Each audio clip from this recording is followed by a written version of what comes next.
It begins with the sound of an engine. Steady, strong, and alive. The year was 1937. The world was smaller then, and the sky was still a wild, untamed frontier. And at the center of that sky was one woman, Amelia Earhart. To the world, she was a symbol of courage, a woman who dared to do what most men only dreamed of. Her smile was calm, her voice confident, and her ambition limitless. But behind that calm face, there was a shadow, a voice that whispered of risk, of danger, of what lay beyond the horizon. Amelia wasn't just flying for fame. She wanted to make history. To fly around the entire world, alone, was not just a journey. It was a statement to all humanity that a woman could conquer the sky. By June 1937, she had already completed most of her flight, from Miami to South America, from Africa to India, from Southeast Asia to Australia. Every stop drew crowds, every takeoff was a celebration, but each mile also took her closer to the part of the world that was barely mapped, the heart of the Pacific Ocean. On July 2, 1937, Amelia Earhart and her navigator, Fred Noonan, took off from Lae, New Guinea. Their next stop was a tiny island called Howland, a speck in the Pacific. 2,000 miles of open ocean lay ahead. It was supposed to be another leg in her journey. But it became her last. At dawn, the Lockheed Electra lifted off. The silver plane gleamed in the rising sun. Witnesses saw it disappear into the horizon, its twin engines humming softly against the sound of the waves. After that, nothing was the same. Radio operators across the Pacific tried to follow her signals. At first, her voice was clear, calm, professional, steady. Then it began to fade, static, crackling, silence. Hours passed, then more static. Her last known message came faint and broken. "We must be on you, but cannot see you. Fuel is running low." And then, nothing. The U.S. Navy launched the largest search in history at that time. Ships, planes, patrols scanning thousands of miles of ocean. They found nothing. No plane, no bodies, no wreckage. It was as if the sky itself had swallowed her. But mysteries never stay buried for long. Whispers began. Theories grew. And soon, the disappearance of Amelia Earhart became more than a tragedy. It became an obsession. Some said she crashed and sank into the ocean, her silver plane resting on the seafloor, untouched for decades. Others believed she was captured by the Japanese, accused of spying during the tensions before World War II. There were even stories that she survived, changed her name, and lived out her life in secret. But the truth, whatever it was, had vanished with her into the mist. In the years that followed, Amelia became a ghost of history.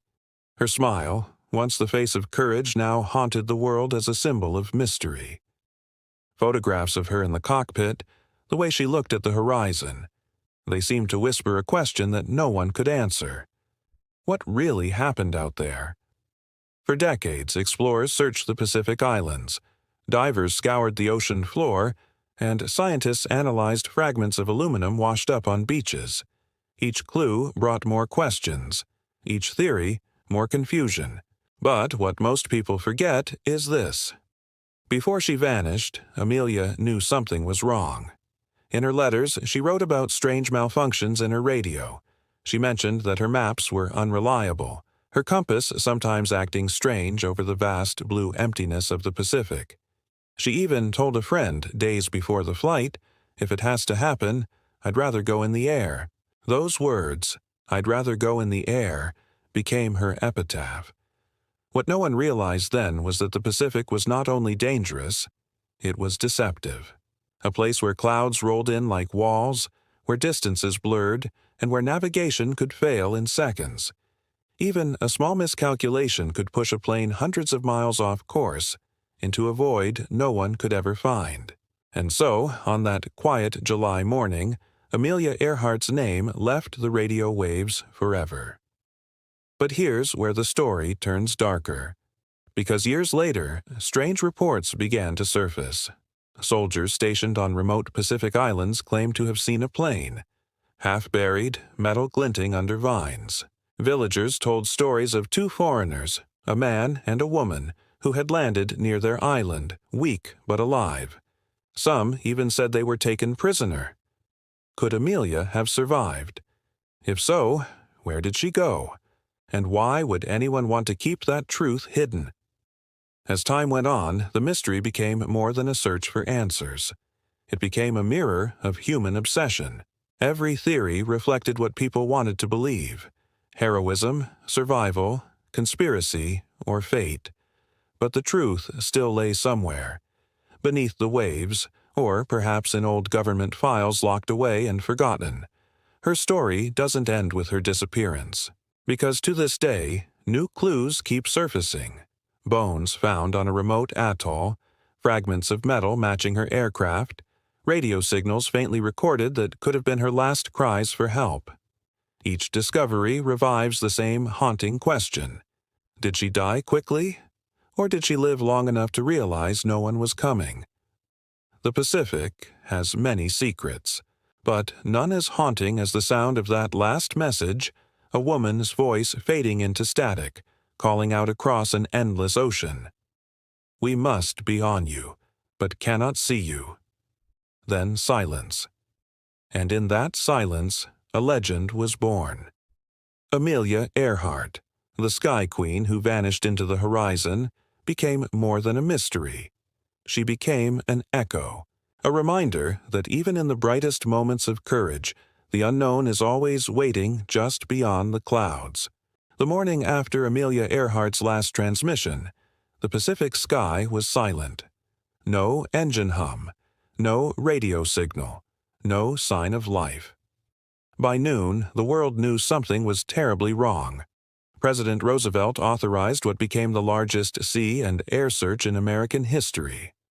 For 2 weeks, ships, submarines, and aircraft scoured over 250,000 square miles of open ocean. The USS Lexington, one of the Navy's most advanced carriers, joined the hunt. Every island, every reef, every patch of blue water was examined, but they found nothing. The sea gave no answers. Reporters filled newspapers with speculation. "The Sky Queen lost," one headline read. Others called it the Great Vanishing. But behind the headlines, something darker was brewing. Because soon after the official search ended, the Navy quietly sealed their reports. Why? Because not everything they found could be explained. A small group of sailors claimed they saw debris, metal fragments floating near an uncharted atoll. The coordinates were recorded, but never publicly released. The official story said no evidence was discovered. But unofficially, some believed the wreckage had been recovered, then classified. Meanwhile, radio operators across the Pacific began reporting strange signals. Faint, broken messages on the same frequency Earhart had used. A woman's voice calling for help. The words were nearly drowned by static, but some messages were clear enough to transcribe. "Can't hold on much longer. Tell my husband I love him." Then silence again.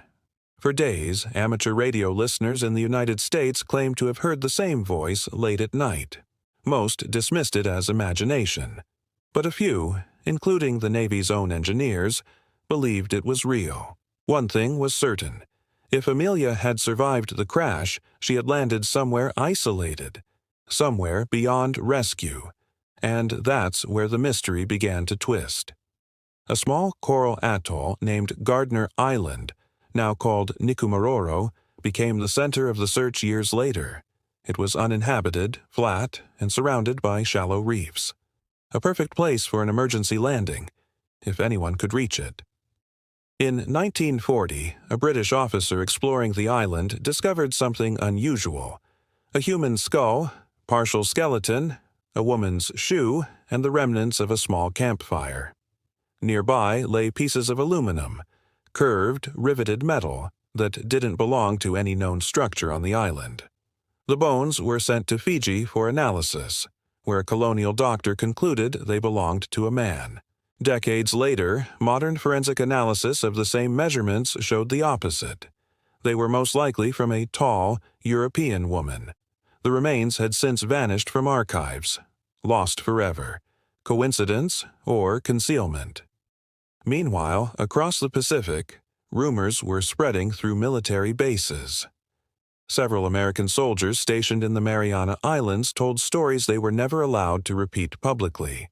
They claimed villagers had spoken of two white flyers, a man and a woman, captured by Japanese forces in 1937.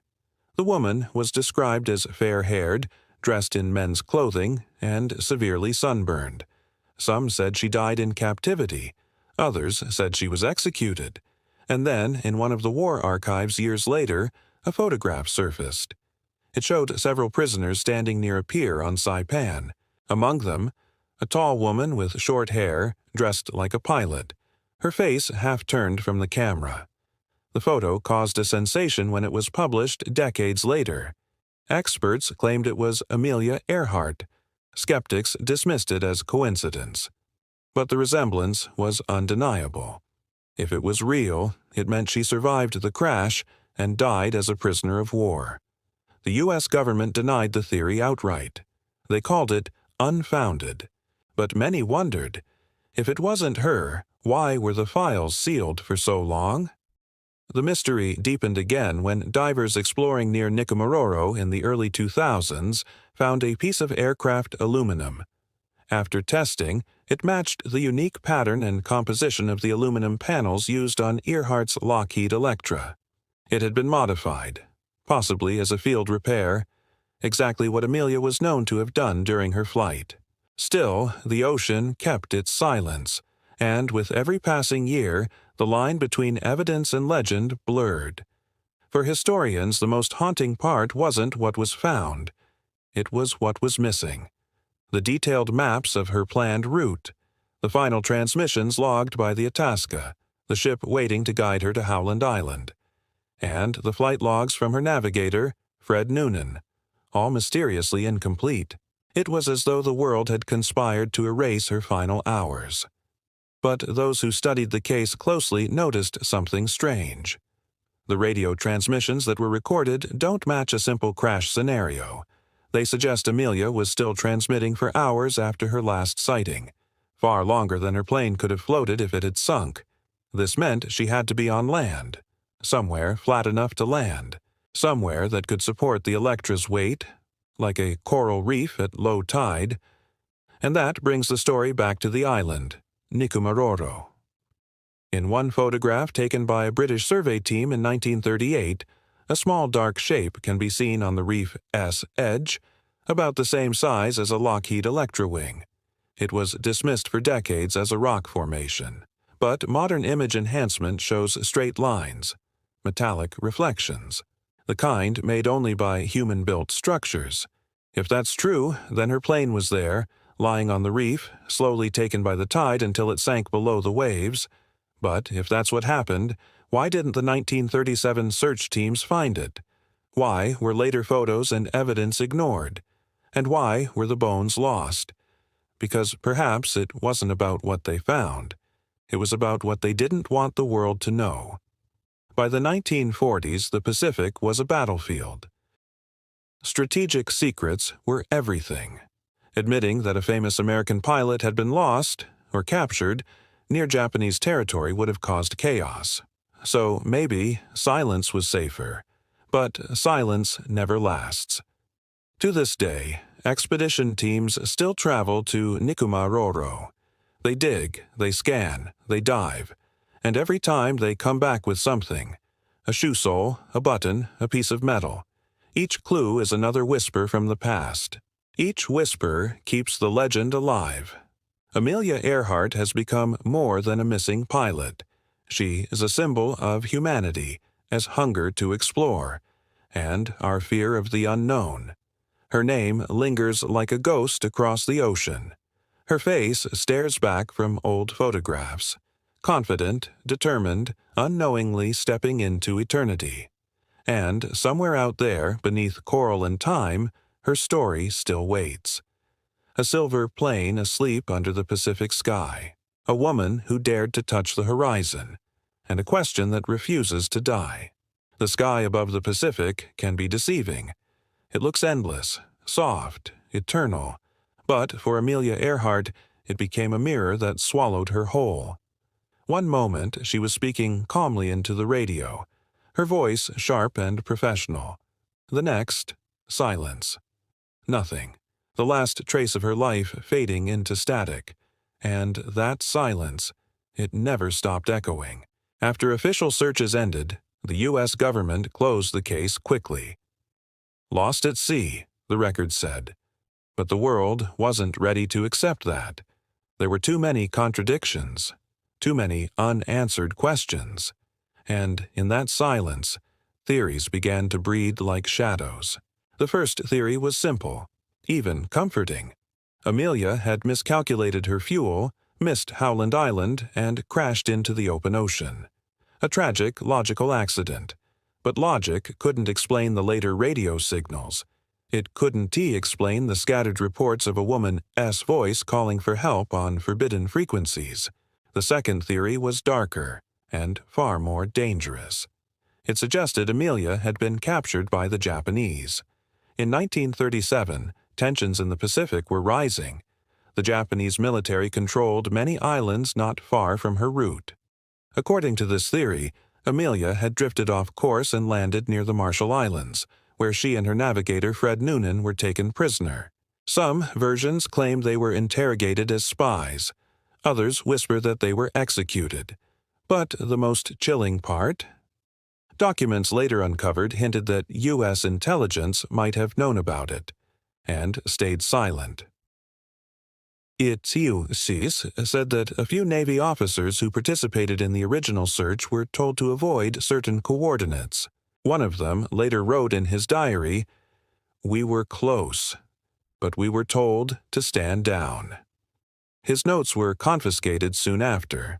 If true, that meant someone didn't want her found.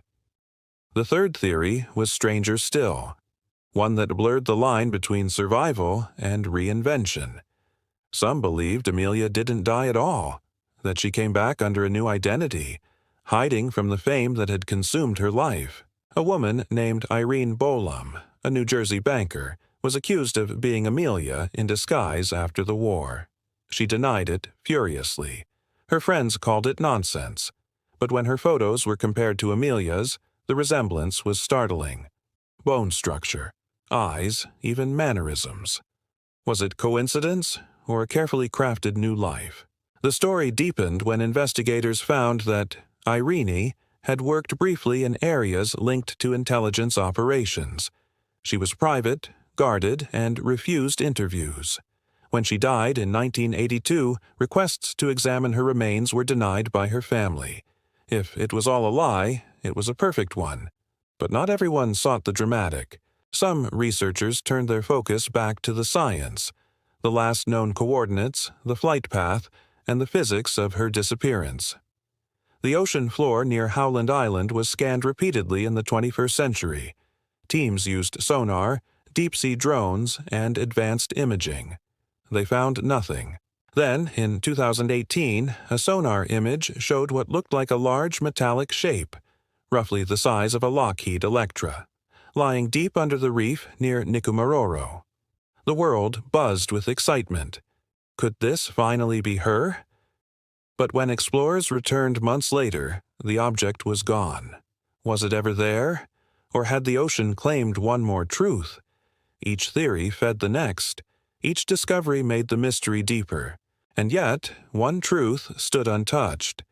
Amelia was not just a name. She was a symbol.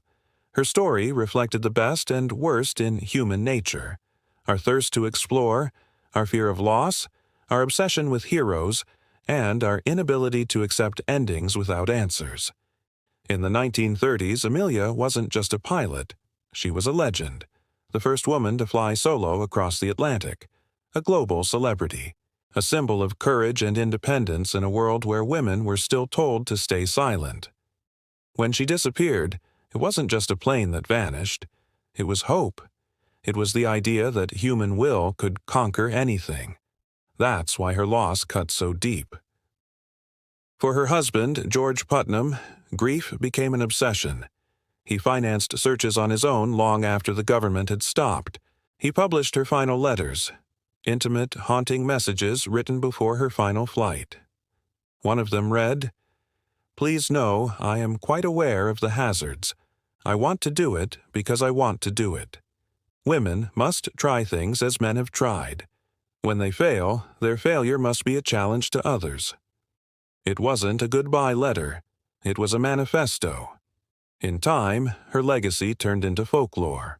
Fishermen in the Pacific told tales of a silver bird falling into the sea. Elders on remote islands whispered about a pale woman who came from the sky, spoke softly, and vanished again.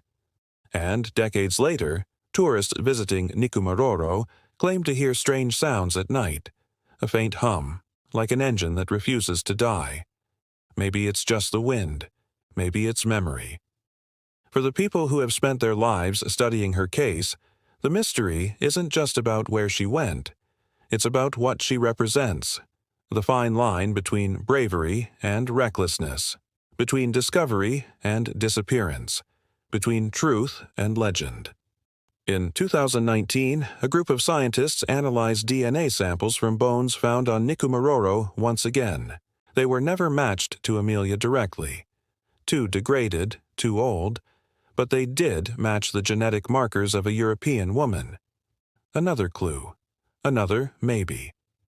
As the years go by, the story keeps returning, like the tide. Each generation rediscovers it, retells it, reshapes it. Some see tragedy, others see conspiracy.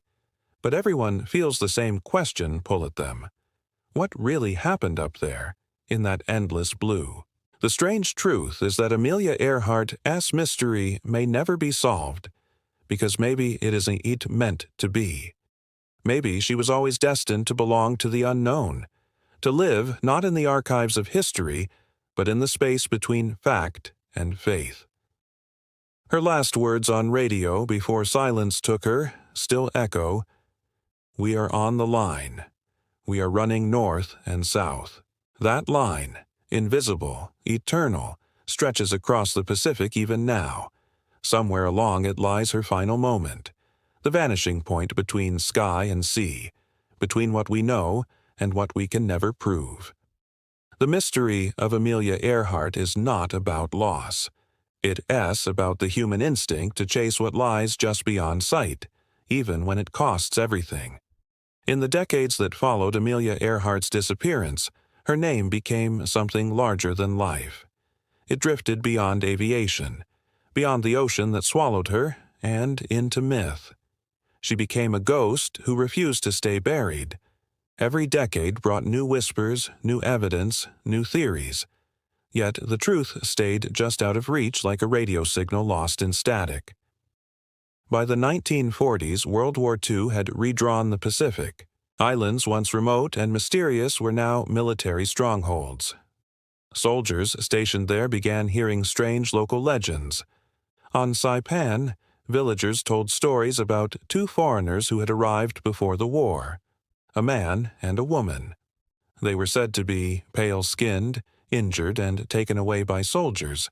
The woman, they said, cried every night. Some believed she died there. Others said her body was buried near an airstrip that no longer exists. When those stories reached American ears, they sparked a new fire. Veterans returning from the Pacific claimed they'd seen documents, photos, something that proved Amelia had been there. One Marine swore he helped exhume a female pilot's remains from a Japanese graveyard. Another said the wreckage of a silver plane was burned under orders. But the files, if they existed, vanished, sealed, destroyed, or hidden away. That secrecy gave the story its power. Because when a government says nothing, people start imagining everything. By the 1960s, Amelia had become a cultural icon again. She was no longer just a missing pilot, she was a symbol of defiance. Writers began treating her like a mythic figure, half saint, half ghost. Songs, books, and documentaries called her the woman who touched the sky. Her story inspired new generations of women to become pilots, explorers, and scientists. Yet even as her legend inspired progress, it also fed an obsession. In 1966, a researcher named Joseph Klaas published Amelia Earhart Lives, claiming she had survived the crash and returned to America under a new identity, Irene Bolam. The book caused an explosion of controversy. Newspapers ran side-by-side photos of the two women. The resemblance was uncanny. The public went wild. Then Irene Bolam sued the publisher for defamation, stating flatly that she was not Amelia Earhart. The book was withdrawn, but not forgotten. People still debate it today. At the same time, another man, a pilot and treasure hunter named Fred Gerner, traveled through the Pacific, visiting every island Amelia might have reached.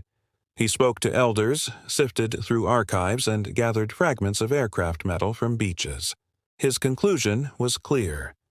Amelia had landed in the Marshall Islands, was captured by the Japanese, and later died on Saipan. His book became a bestseller, but again, no definitive proof ever emerged. That became the pattern. Every new theory added color to the mystery, but no clarity. Each clue was a flicker in the dark, bright enough to excite, never enough to see the whole picture. Then came a photograph that reignited everything. In 2017, a black-and-white image surfaced from the U.S. National Archives. It showed a harbor on the island of Jaluit. Several locals stood near a dock. Behind them, two white individuals, one tall woman, one seated man, and, in the distance, a ship towing a plane on a barge. Experts claimed the photo was taken in 1937, and that the woman's profile matched Amelia's exactly. The media exploded. Headlines screamed that the mystery had been solved. But within weeks, historians debunked the claim. The photo had appeared in a Japanese travel book published 2 years before Amelia vanished. Still, the image captured something deeper than fact. It showed how desperate people were to bring Amelia home, even if it meant rewriting history. And then, as technology advanced, the mystery entered a new phase. The ocean itself became the next frontier. Explorers launched expeditions using sonar and submersibles to scan the ocean floor. They searched the area near Howland Island, then Nikumaroro, and beyond. In 2010, a team from the International Group for Historic Aircraft Recovery, TIGHAR, found fragments of aluminum on Nikumaroro that matched Amelia S. Lockheed Electra. They even recovered a small glass vial believed to be from 1930s-era freckle cream, a product Amelia famously used. It was eerie, poetic, and deeply human, like she had left breadcrumbs across the ocean. But even as science edged closer, the story kept its shadow, because for every new discovery, there was another disappearance. The bones, found in 1940, measured and logged, were gone. The radio logs from the Itasca were incomplete, and the Japanese archives from the 1930s, potentially holding vital clues, remained sealed or destroyed after the war. It was as if someone or something wanted Amelia to remain exactly where she was, lost between truth and legend. By the 1980s, her name had become shorthand for the unsolved. The Amelia effect, journalists called it, when something disappears so completely that even facts start to erode. The FBI, NASA, even independent engineers got involved at various times. Everyone wanted to be the one who solved it. No one ever did. But maybe that's why the story endures, because the world doesn't need another solved mystery. It needs an unsolved one, something to remind us that even in the age of satellites and GPS, some questions remain bigger than us. What makes Amelia's story unique isn't how she died. It's how she lived. Her courage terrified the world as much as it inspired it. She challenged ideas about gender, fame, and freedom. She didn't just fly into the sky. She flew into a new idea of what a woman could be. That's why her disappearance still matters. It's not just a puzzle, it's a mirror. When people look for Amelia, they're also searching for meaning, for the place where human ambition meets its limit. Some say her plane still lies beneath the coral of Nikumaroro, silent and untouched. Others believe it rusts in the darkness of a trench, deeper than any diver can reach.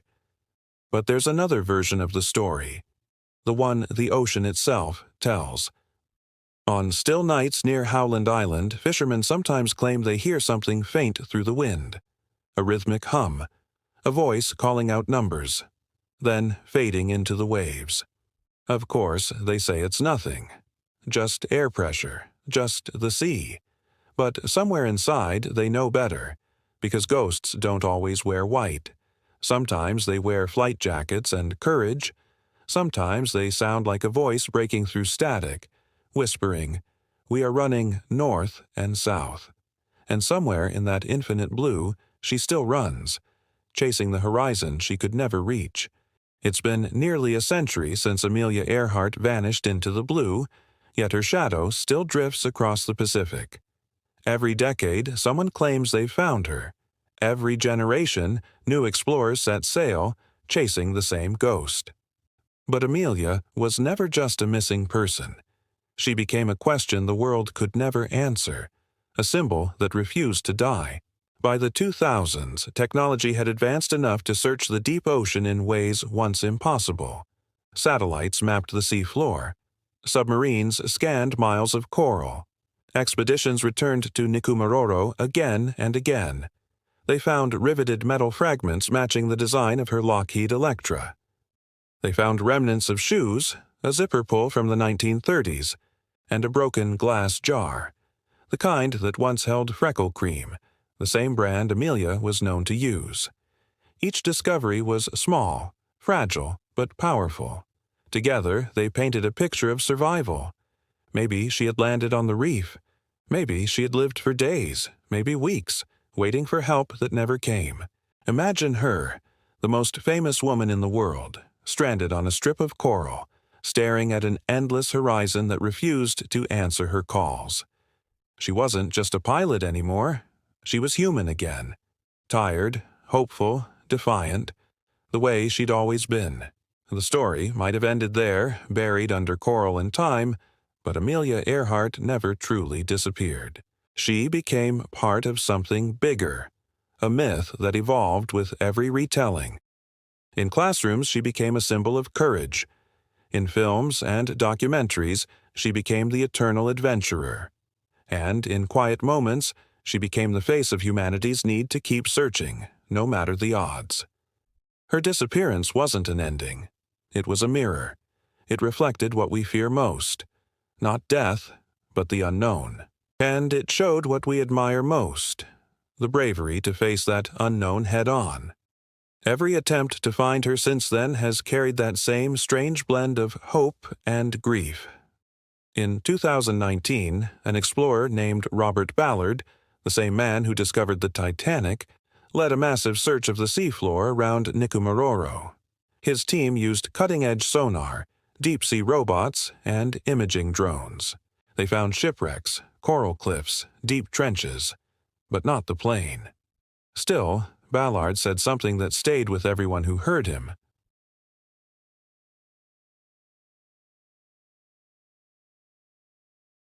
That's the truth of Amelia's story. It's not about what was lost, it's about what remains. Her courage, her defiance, her refusal to be ordinary. When she took off on that final flight in 1937, she wasn't chasing fame anymore.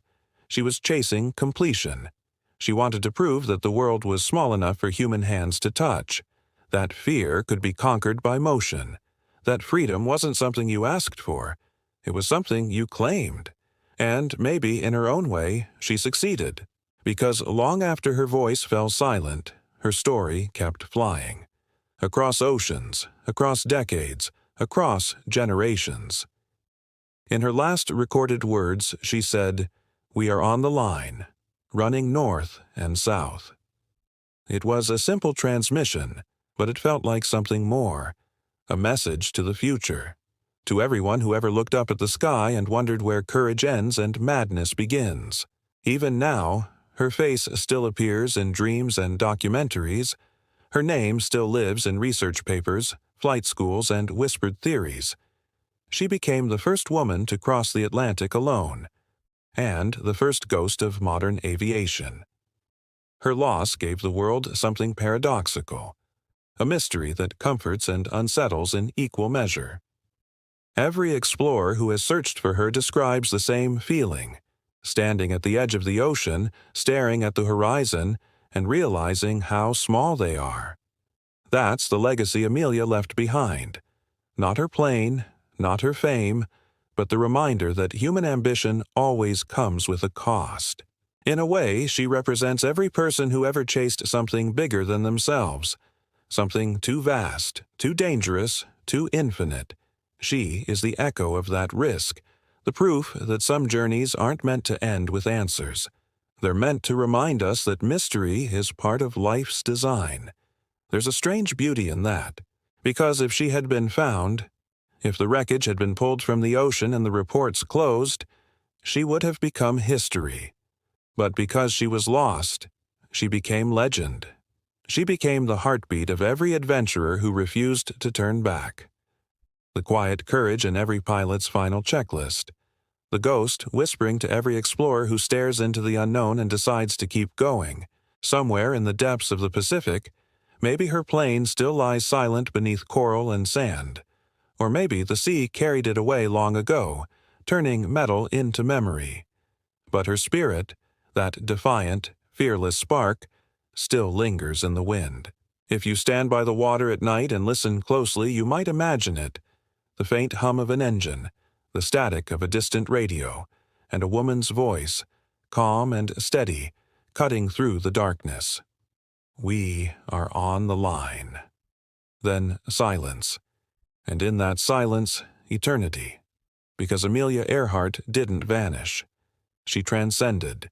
She became what she always wanted to be, a soul forever chasing the horizon.